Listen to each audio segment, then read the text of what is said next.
Hi, I'm Simon Tomes, co-founder of TestBuddy. TestBuddy provides testers with a better way to manage and share testing notes. Welcome to today's episode of Conversations on Exploratory Testing. And today, I talk with Lee Hawkins. Lee is a context-driven tester and advocate of exploratory testing. He is a frequent speaker at conferences and on podcasts, and also an avid blog writer.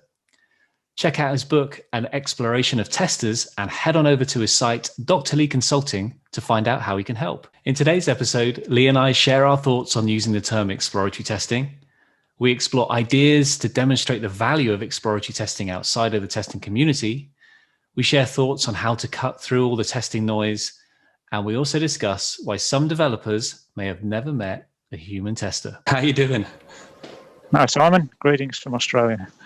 It's wonderful to chat with you today. And just grateful that you're up for a chat about exploratory testing. Yeah, no worries at all. I'm always very happy to talk about testing for people that are interested in listening. So lovely. Happy to be here too. No, well, thank you. And there's plenty of places we could start, or plenty of parts of exploratory testing that I think are interesting. And I guess, is there anything on your mind or anything that you feel like, oh, you know what, this is something I've seen recently, or something that is just, hey, this is exciting, let's have a chat? I guess there's this whole topic about whether you should call it exploratory testing or not, right? Because all testing is exploratory thing, and that seems to come up a lot still. Like, I have opinions around that. We could talk about that, I guess. But I'm happy to talk about anything. Yeah, that sounds cool, and I agree. It's an interesting one. So yeah, I'd love to get your thoughts on it, and I can share my thoughts, and we go from there. Yeah. So I mean, my experience has been that having that explicit description as exploratory testing has been a useful thing in terms of talking to people that maybe don't understand testing as well as some of maybe this audience does, right? So if you just say testing, then I think that there's a real danger, especially now, that gets sort of sidelined down this, oh, you mean the thing we do in the CI/CD pipeline, or, you know, it just separates it, I think, from what people might misconstrue as testing otherwise. So I think it's been a useful device for me to continue to refer to it as exploratory testing. So I don't know what your experience is, but that's the way I've sort of kept at it, I guess. Yeah, I've had a similar experience. I found it useful in my career. I find exactly the same reasons actually that you described. If you just sort of say testing, it's like, I mean, it can mean so much, right? And these days people mean like, oh yeah, you're just writing your automated tests or checks. It's like, okay, yeah. But there's this kind of other approaches that aren't to do with test cases or test scripts. There is an exploratory based approach, and there's some methodologies and techniques that go with that approach to exploring. And it's often been helpful, but there's been times where it's been tricky as well, where I've referred to exploratory testing and people are like, oh yeah, just that bit you do at the end, and you just play around and you try and break it. And you're kind of like, there is that, and perhaps let's call that ad hoc testing, and that can be useful. We can reveal some problems and find stuff. But I'm actually referring to something different, and having that conversation, acknowledging that people may refer to it as something different. So it has been helpful to kind of differentiate it from testing as a whole, both as a mindset and practice. Yeah, it has caused problems where people are like, yeah, just play around and stuff. So yeah, I sort of share that pain a little bit too. I think like you often see surveys of, you know, testing practice and stuff where they've asked people, you know, do you do exploratory testing? And like 90% of people say they do it or something. And it's like, yeah, okay. We need to be doing a better job of describing what exploratory testing really is, I think. Like I say, it's not just this stuff you do when you've finished all your test cases or something, and it's the sort of testing you do when you're off script or something. That's not what we're talking about, right? We're talking about a rigorous practice in its own right, not something you do when you're not doing something else. Or it's a specific thing that you want to do deliberately and do in some sort of structured way. So, yeah, I guess there's two sides to that coin. In that, when we refer to it as exploratory testing, then people think of it as something that they already do. When certainly my experience is that most people that say that actually are not doing something that sort of aligns with what I think of as being exploratory testing. Yeah, absolutely. It makes me think, and I often have these thoughts and share some things publicly about like what it is we need to do to encourage people to understand like really what exploratory testing really is and how it's valuable. Because it's been around a while, like the official definition. And you feel like, well, if it's so good, why hasn't it been so successful? And I wonder what has contributed to perhaps the some misunderstandings and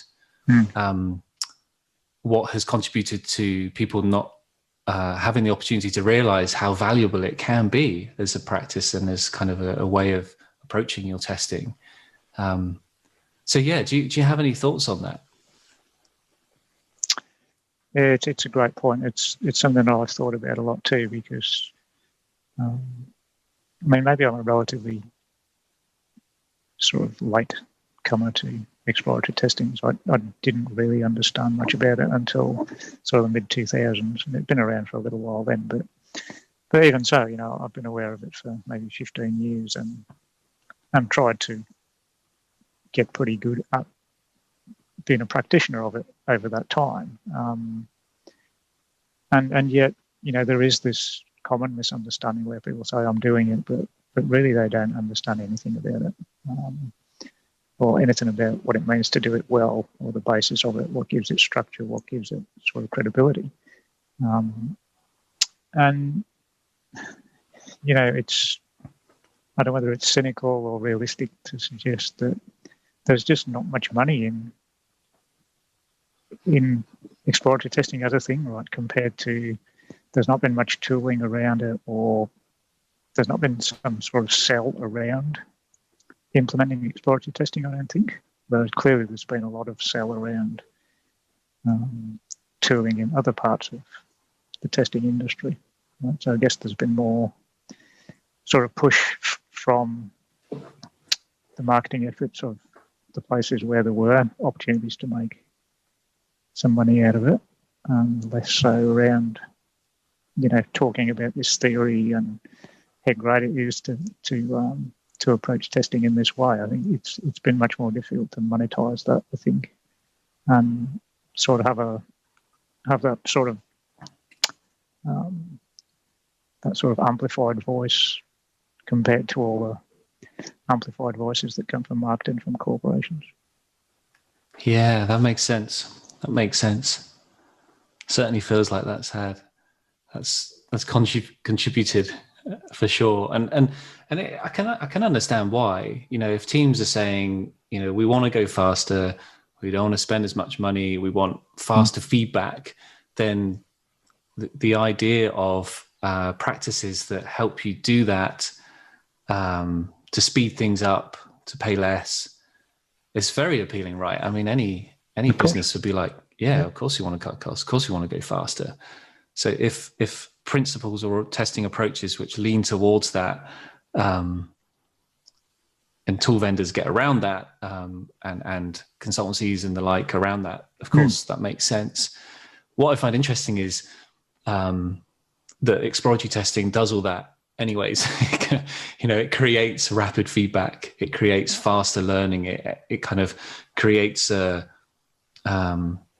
more of a whole team approach to testing, where, like, say, product knowledge increases through the act of exploratory testing, and it leads to faster feedback and turnaround of things, and better and kind of better use of time, and I guess bottom line comes down to better use of money.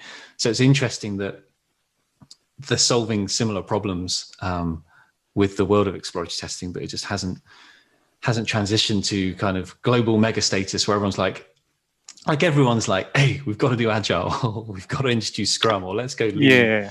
Like there's not like, hey, let's go exploratory testing. I wish there was. I'm kind of on a bit of a mission to do that myself, sharing the value with others and with stuff that you're doing as well, and plenty of other great testers out there that are sharing the benefit and trying to kind of educate those that perhaps just don't have the awareness. And that's, we've all been there, right? And when you get that light bulb moment where you're like, that's it. I've kind of been doing that, but not really. But now I've formalized it, and I get it now. It's just like it's a light bulb moment. And if we can help others have those light bulb moments, I feel that would contribute towards it spilling across into other parts of development teams. Yeah, it's interesting you say that, because I naively thought when Agile became more of a mainstream thing, that would naturally sort of channel people towards exploratory testing just by necessity as much as anything else. Like, you didn't have a month to go and write test cases anymore, or gaps between releases and all this stuff, right? So I was thinking, once people cotton onto this, they'll sort of direct their test effort in a different way to address the fact that they don't have time to do all those wasteful things. But I haven't generally seen that happen either, actually. It's if anything, that sort of shifted things much the other way, in terms of saying we need to get rid of that human stuff altogether and push all of our efforts towards automation within the sprint, because that's the only thing we can do with the time we've got. So that didn't work out, but and in some ways that's got even worse, I think, in that that the idea that there's some human effort that you deliberately want to spend that potentially like stops things going from check-in straight through into production. That's seen as sort of heresy, I think, for a lot of people. That, why would you deliberately introduce what people call bottleneck on the humans to do that? But, maybe that will come full circle a little bit. I'm not sure. It seems to me that sometimes you would deliberately want to do that. So at some point in that cycle, how do we inject some sort of human feedback into what we've actually built? Yeah, that makes sense. And it's a shame that we can see that happening. It's like a race to automate all the things. And the best teams I've worked with have been able to find that balance of, yes, there are automated checks in place and they're very valuable, give that sense of confidence when anyone's making a change. Yet they also include some exploratory testing strategy or approach as part of their, if it's a 2-week sprint cycle or 2-week Scrum, to include chartering and some good note taking to kind of reveal useful information about risks that automated checks just wouldn't be able to reveal. But I think if when teams find that balance, it's a good moment. You reminded me about the old days pre-Agile, so my first testing job, I worked at a building society that kind of, I guess, a bank that doesn't exist anymore. And there was a 2-month period of writing test scripts on a Microsoft Excel spreadsheet. And I was like, okay, this is what testers do. I'll just keep writing these scripts. Yep. And then I was like, can I talk to the developers? Just ask them a few questions. No, you cannot talk to the developers. They are in the other room, the other side of the building for a reason. You're not allowed to disturb them. I was like, that's a bit strange. But I was like, young and naive, didn't know. I was like, okay, fair enough. I'll keep asking, but if I keep getting told no. And then like release day came, and my job was to print out all the test scripts that I created and my team had created. And we went into a test lab with like all these kind of like fuzzy walls everywhere. And so it made it easy for you to pin up your sheets of paper with your test script. And it was all dated, like timestamp dated, run this test at this point. I think we got to the bottom of the first sheet and then it's like, oh, that's not working. We need to go and speak to the developers and tell them, and they need a week to fix it. Right, pull all the sheets down. Literally pull all these sheets down.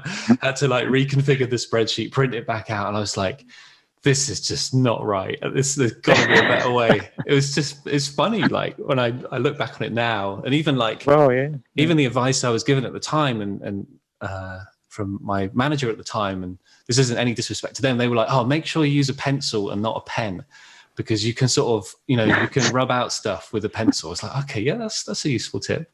I was thinking there's got to be a better way. It's classic. But the whole, like, don't speak to the developers. I mean, these developers had been there, they would eventually when I could speak to them, they'd tell me about the days of using punch cards. And I'd say, well, how would you find a bug? It'd be usually the punch card was the wrong way round. Like, that was the problem. Wow, okay, this is great. But yeah, I had much the same experience when I started work as a tester. Actually, we were very much we were doing test cases in Word documents, but still, some long form printed mutter came out at the other end of that process based on a requirements document or something. Literally printed off and signed off and dated and shoved in a cupboard at the end of it, sort of stuff.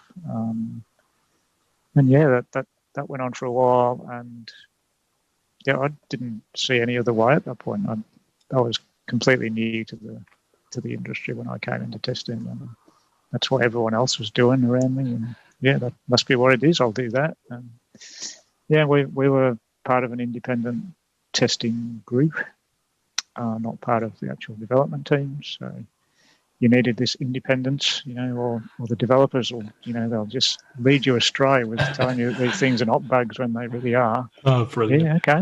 That sounds reasonable. Yeah, that's fine. Yeah, do that. Yeah, I guess we live and learn. But,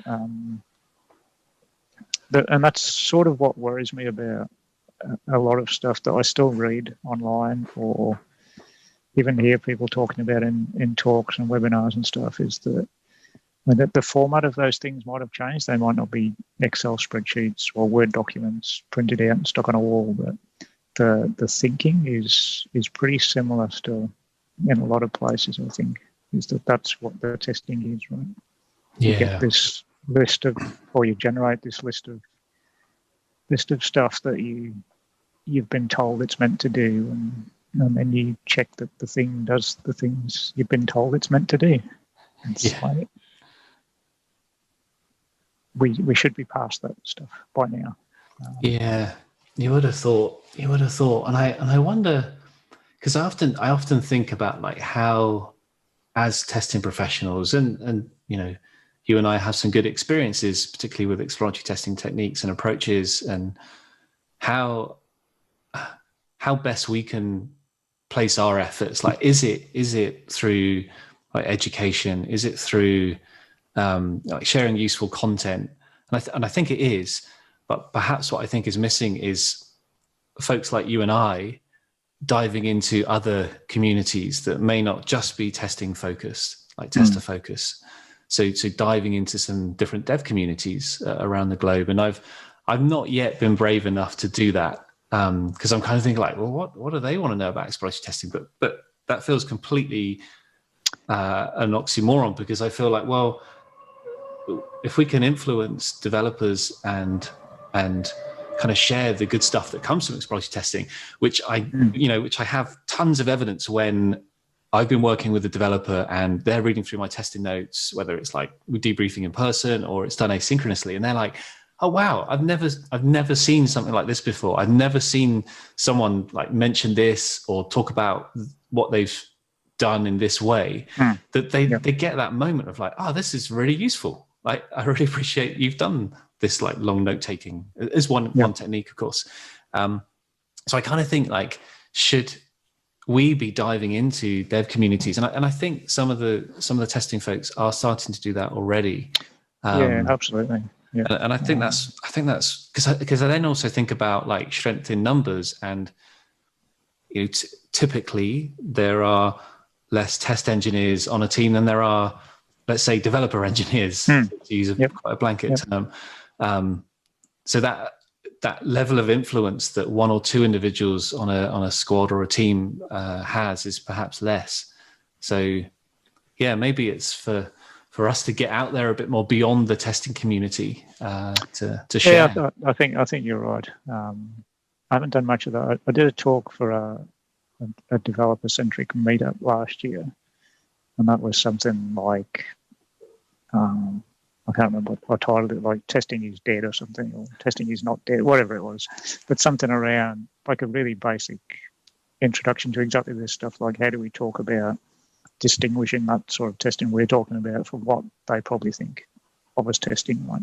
So I was talking about what exploratory testing is and how it's different to what you might have thought testers do, and how it's different from automation. Very basic stuff. But, you think it's basic stuff, but it was like I was reading from the book of Revelations. Wow. Like, why has no one talked about this stuff before? It's like, yeah, we've been talking about this stuff for 20 years, but like you say, probably within our own little echo chamber there, and just thinking that everyone else will find out or something. Yeah. Even interesting from some of the maybe more mature people in that meetup, they were saying quite publicly in that meetup, it's actually great to hear someone like talking about what they thought of as proper testing. Right?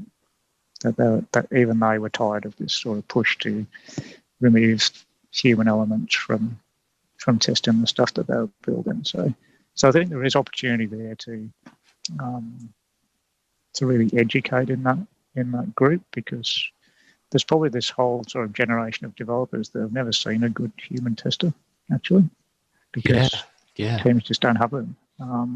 I think part of that is not just talking to them about, this is what exploratory testing is and here are the words and blah, blah, blah. But like you say, that demonstration of seeing someone do that well, I think that's where the real aha moments could come. And, that maybe they go back to their own teams and say, we need someone like this to do that in our team. Yeah, absolutely. That's a kind of like show, don't tell approach, isn't it? Like, let's show you the value of this. Like, let's sit together virtually, or let's do this asynchronously, but I will demonstrate, here's an example of an exploratory testing session, and here's the outcome or output of that session, and let's talk about how it's valuable and how my testing, like how good it was or bad it was. Let's reflect on, what my bias is and what I may have missed and all that stuff. Yeah, absolutely. And congrats on doing that talk. If you've had feedback that people were like, finally, that's amazing, right? Like, even that if one person said that to you, so that's brilliant. That's a great indicator. It is good. That there was no sort of antagonism or anything. It was like, this actually sounds really good. So but I think that doing that demonstration of like what it actually means in practice would be great, because like the vast majority of particularly the younger development community, they've never seen a tester work like that anywhere they work, probably.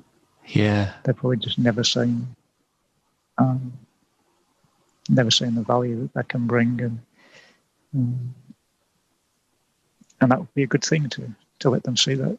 Mm-hmm. Yeah, absolutely. So it's like, and there's not too much of that, right? If you go around, like if you, like I don't mean you personally, but if anyone goes to look around for, like, show me an example of someone running an exploratory testing session, it's pretty hard to actually find any. There's not much sort of practical stuff like that around. There's a guy from New Zealand actually was doing the conference circuit for a while recently, and his talk was a live exploratory testing session on a piece of software he'd never seen before. That's awesome. I'd heard about that and haven't had a chance to watch it, but when I saw it, I was like, that sounds amazing. That sounds brave. It's pretty brave. Yeah, it's a guy called Adam Howard from New Zealand. Yes. So it was on the website that for the company that he worked for, but it was a new feature that he hadn't actually used before at all. and he would do his whole conference talk based on exploring this new feature and talking through it in the way that you'd expect an exploratory tester to approach the problem. So that sort of stuff's pretty cool. Yeah, absolutely. I wonder if you and I are brave enough to do that eventually. I have to get I'd certainly have to get a bit more courage to do that in that live setting. But saying that, Yeah. I have experimented with recording an exploratory testing session, and it's something I'd definitely like to do more of. Feedback was positive. Just kind of like one screen is like, here are my notes. Other screen is like, here's the app I'm exploring. Then just voiceover of describing what I'm thinking and why I've made this decision. It certainly felt a bit weird doing it, but it was also not weird because it's just like I'm just vocalizing what's going on in my head anyway, and writing notes as I'm talking. So I would like to do a bit more of that if possible. Yeah, I think that would be really valuable. So I think we've got plenty of content that describes all this stuff, right? But not too much that sort of shows it in a more tangible way that maybe someone can latch onto and think, I can do that. And there's a danger that some of the stuff we talk about sounds a bit esoteric sometimes. Yeah. It might sort of put people off. So I don't really understand what that concept is or that one, so I can't do the whole thing, which would be a real shame, right? We just want to get people started and they can improve by actually doing it. So if there's something you can show them that says, here's someone actually doing this and how they go about it. And there's no right or wrong, right? So it's really about demonstration by different people. They can see how different people approach it, but hopefully pick up that sort of common thread about the spirit of exploratory testing. Yeah, I love it. Yeah, I think I certainly. Yeah, I mean, we can do our best to encourage folks to do that, and I guess if I thinking in terms of how I might encourage others to do that, I guess is to start off by doing it myself and do more of it. Kind of try and lead by example in that case. And I wonder if there's something around trying to tie the outcomes of exploratory testing sessions with like the value of the thing that's being explored. Perhaps that gets missed. So when I talk in terms of value, is like, what is the value to someone not in the product development team or the development team or engineering team?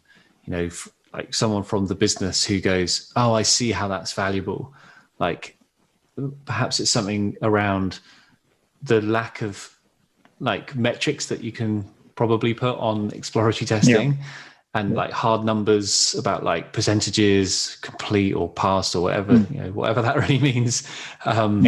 Perhaps there's also something missing there where to someone not in product engineering or product development, that they're just like, I don't get how this is valuable. Like, are you finding me more bugs, or are you like, what are you doing? How is this helping our product? How is it helping us do stuff that creates a better experience for our customers?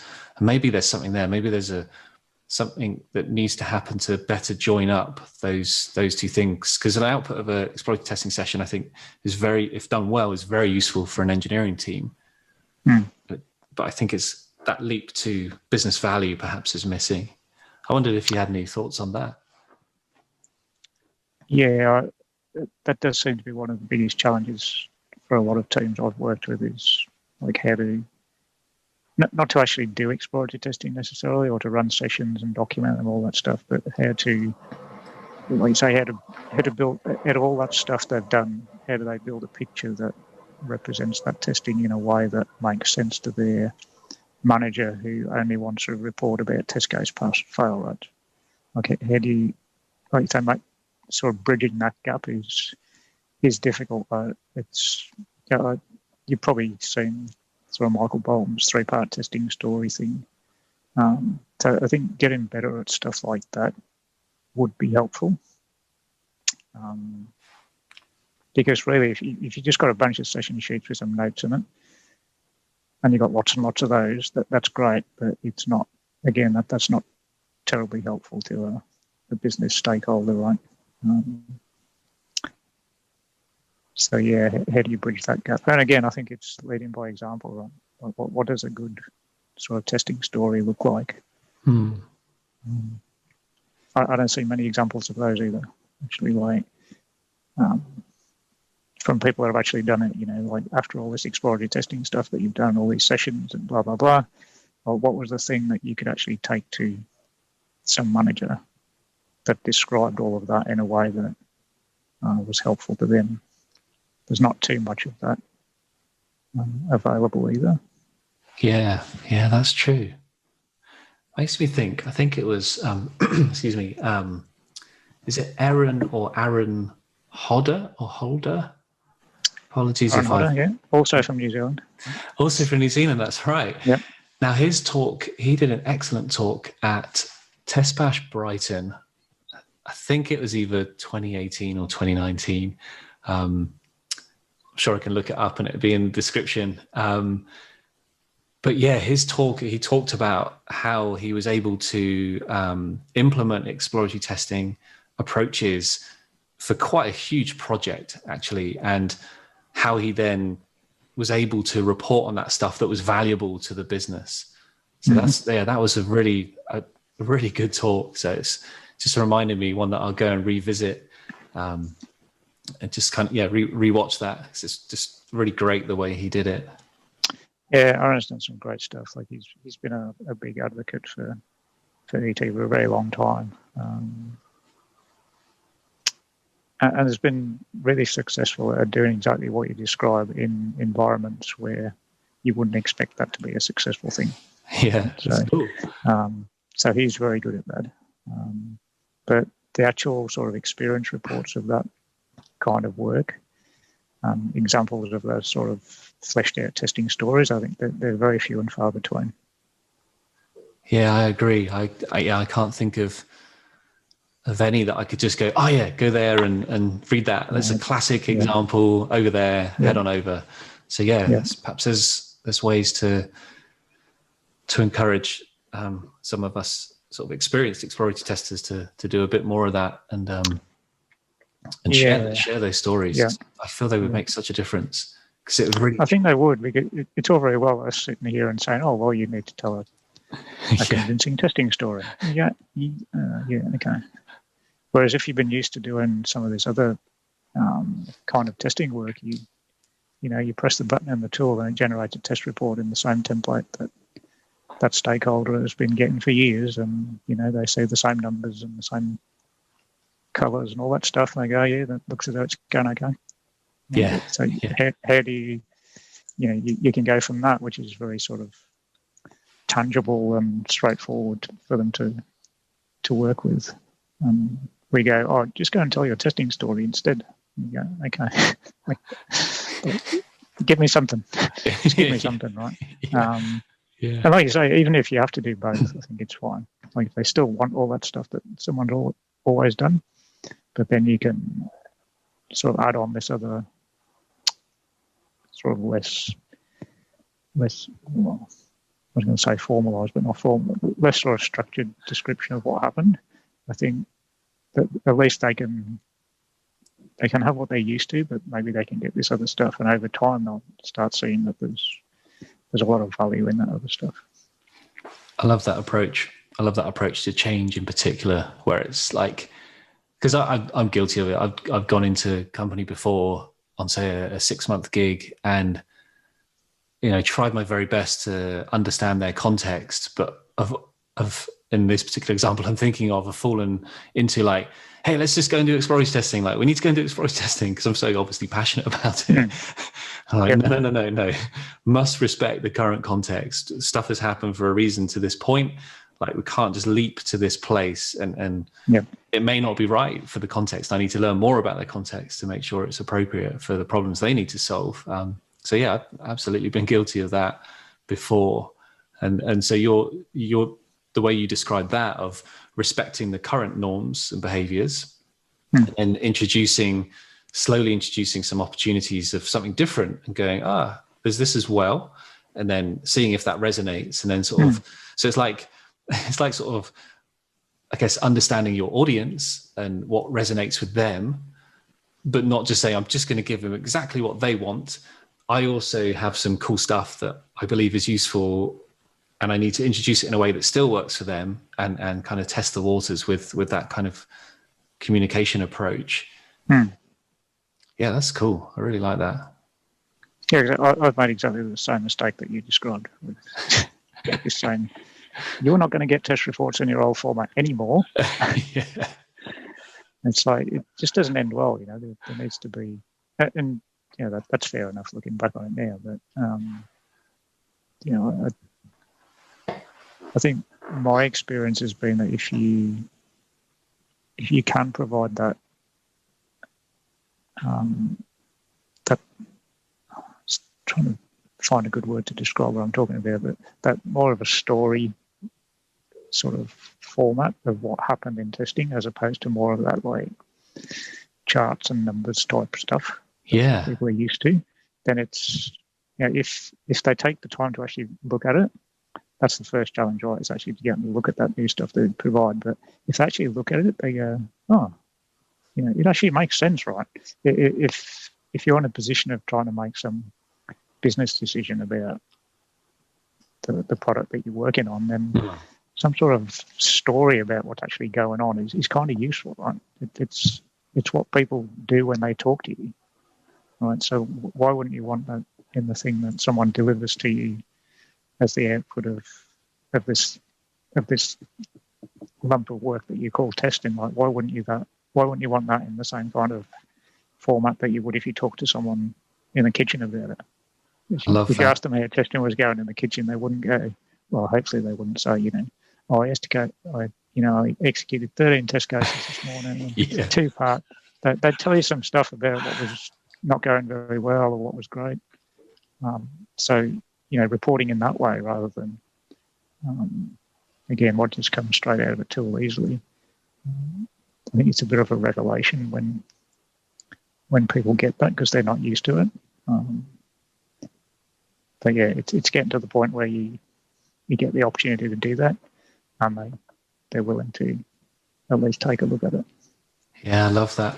It's makes me think about, like, yeah, imagine you're just having that conversation and like, oh, how are the tests going? And like, you just hold up a red light and then just walk away. like what that actually mean?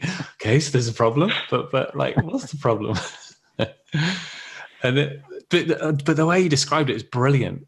And I think of it in terms of like a narrative. You're creating a narrative. So, you know, you think of good journalism that's not like sensationalist, but say, let's take the BBC or Reuters, which I guess are kind of, I guess you could say, non-biased or unbiased, and are trying to be factual, but they're telling a story that is based on some facts and some evidence that they've experienced. Sometimes there are some opinions in there, or an opinion piece towards the end of that article, and they include charts. They include, you know, visualizations that allow you to consume information in a different way, but they're still describing the charts. Yep. They're still having a commentary, but based on evidence and observation. So I think maybe, maybe we have an opportunity to be more journalistic, but not like sensationalist. Like, you'll never guess what happened next. I click this button and you'll never guess what happened next. I'm not talking about that stuff, but just like observational and written in a way that's just direct and to the point. Doesn't kind of steer off into different directions, or if it does, it bookmarks or signposts to those things if people are interested in them, and can include charts, can include visualizations. I feel there's something in that, particularly the way you just described things as well. I feel it just made me think of like, really good journalism. Yeah, and it cuts through a lot of noise when you do that, right? Yeah. Like if you're running 1,000 test cases, probably nothing very interesting happens for 900 of them, right? But you still report on the 900 of them. Yeah. Whereas if you're telling the story to someone that asks you how it's going, you're going to report on the interesting stuff, right? And that's cool. Like, I'm happy if someone tells me about the stuff that matters and doesn't tell me about the stuff that doesn't. That's as a stakeholder, that sort of makes sense to me, right? It's like, you you need to know about this, so I'm going to tell you about these. Yeah. Without all of that clutter of all the other stuff. And it's cool when that happens and you get feedback on that. So I can think of one example where it was a project manager that I didn't really interact with too much, but we kind of would be in the odd meeting together, and they were a program manager oversteering all sorts of different parts of this project. And they just like randomly were chatting to me in the kitchen. This is obviously when we were in offices and stuff. And he's like, "Oh yeah, thanks for attaching those test reports to like the Jira tickets. Yeah, it's really interesting. Like, you're sharing that stuff." And I just didn't expect it. And I actually didn't know how to respond. I was like, "Thanks." like, what?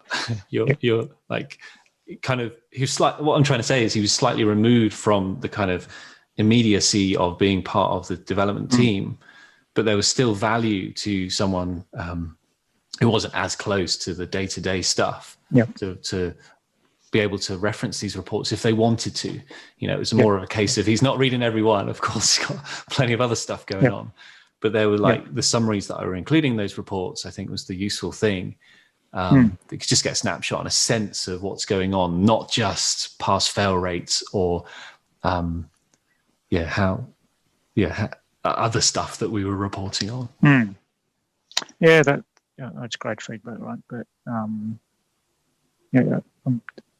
I'm assuming if you ask the same person, like, how many of the 1,000 test cases we have you actually read to know what they do? They probably wouldn't have looked at any of them, but would potentially make decisions based on the statistics you provided about running those things, which is kind of scary. Yeah, yeah. Yeah, I know. Yeah, I'm certainly guilty of that as well. I think in the days where I used to rely on scripts, you'd sort of get like it's over 80% of pass, so that's good enough. I'm like, but what does that really mean? Like, what is that really telling us? And it may be everything is okay, and are we okay with that? Yes, we are. That's fine. But I look back on it, I reflect on it now, and it's like, that's pretty brave. And particularly at this point in my career, this was like decision was on the QA team, as we were called back then. It wasn't like a team decision to go live with stuff. It was like, right, you are the release manager of this QA team. You make the decision. Are we good to go live? And you'd be like, yes. And this is for quite a big web app at the time, with lots of users and lots of customers. So I think things, as far as I understand, have changed since then. But yeah, it was kind of scary.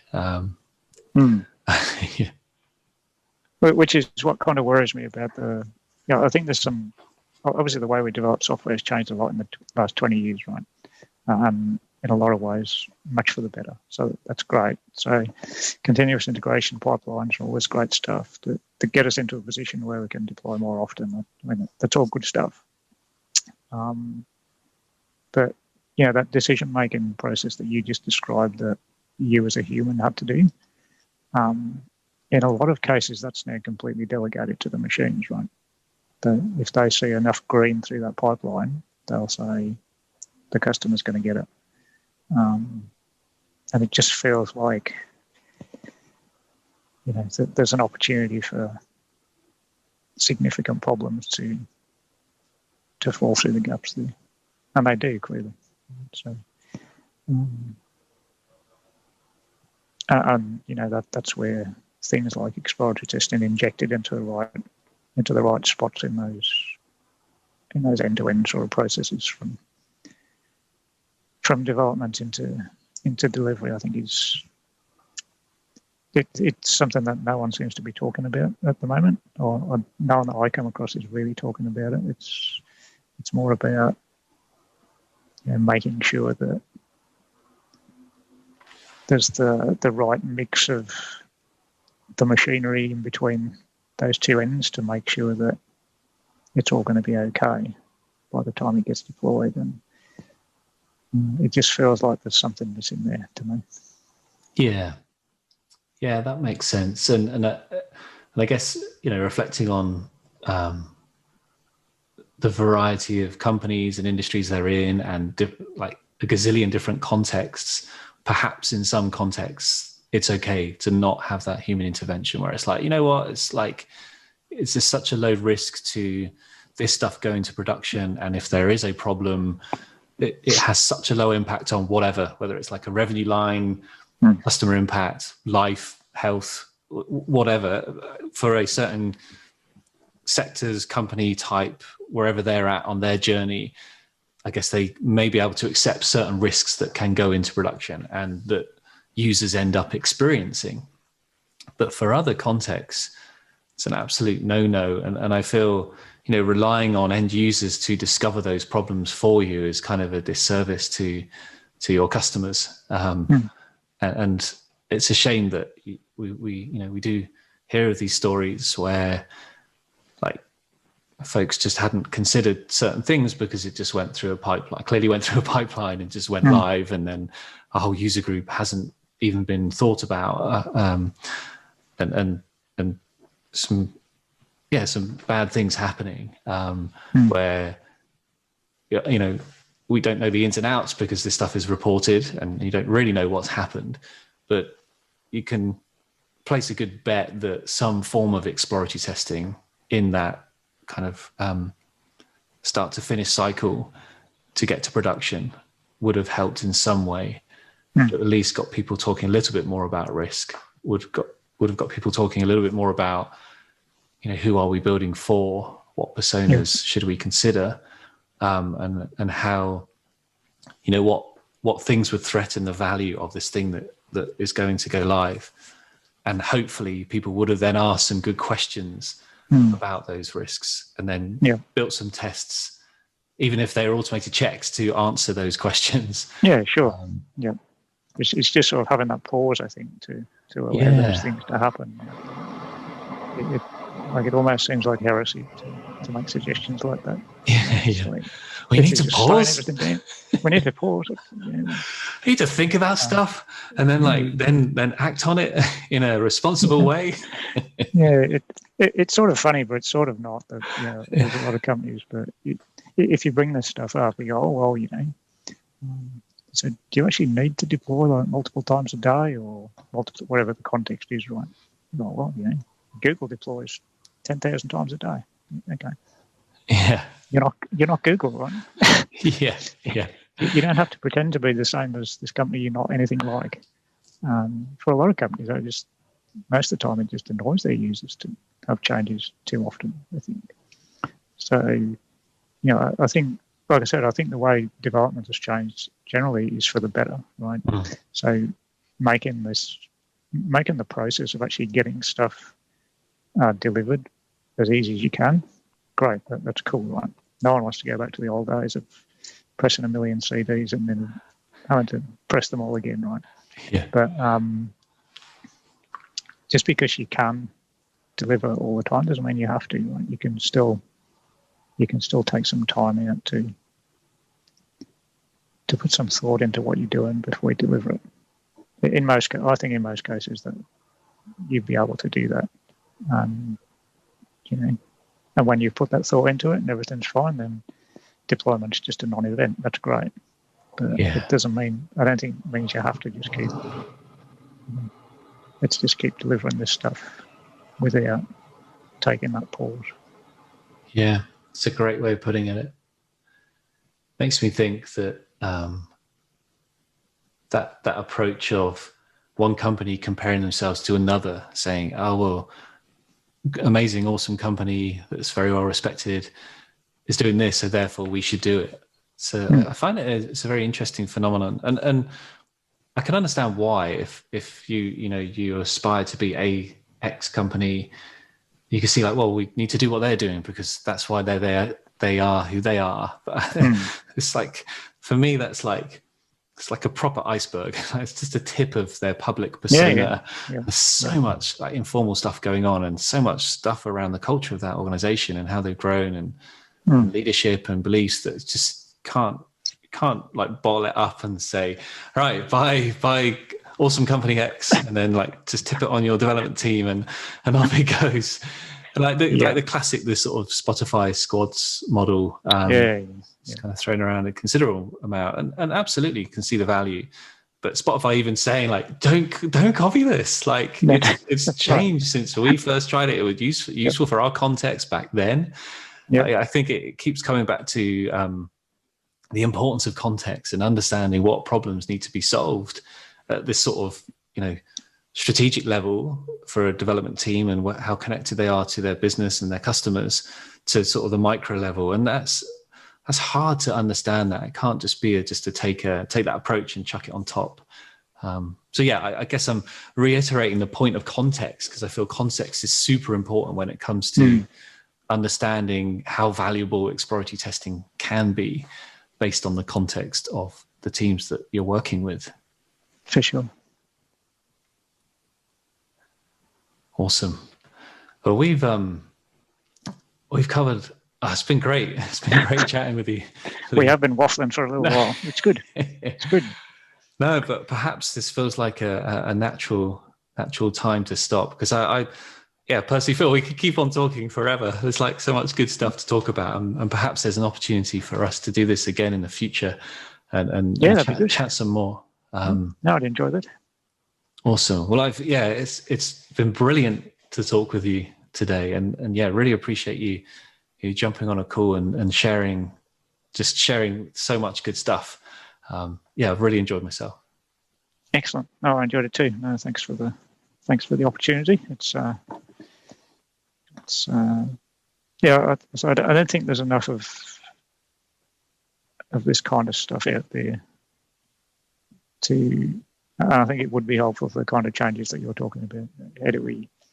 I don't think we need more definitions and more articles about what exploratory testing is, and there's enough of that already. I think we need some sort of demonstration and people talking about real life experience outside of just conferences too, because not everyone can get to those either. So just some generally available stuff that someone that's new to this or just wants to get better at it can take a look at and sort of relate to in some way, rather than just looking at the definitions and all the words that we write down about it. So if something like this can help a little bit, then I'm more than happy to contribute again. That's awesome. Yeah, let's do it. Let's kind of close that gap of how does it relate to me? I feel that's such a great way of putting it. Like, if I'm new to this thing, like, what's in it for me? How does it relate to my world? Even though we can't be in everyone's world, we can at least demonstrate what it's meant in our worlds. And that if there is a connection, then that person can make that connection in a more meaningful way. Let's do more of that. Sounds good. Cool. Well, thank you so much. And I guess we'll see you around. See you around, yes, in a virtual world, I guess, for a little while. But no, it was great. Thanks for the opportunity, Simon. So have a great day. You too. Take care. Cheers, mate. Bye. Bye. Thanks for watching. And if you found that interesting, do go ahead and like the video, and feel free to subscribe and share. See you next time, and keep exploring.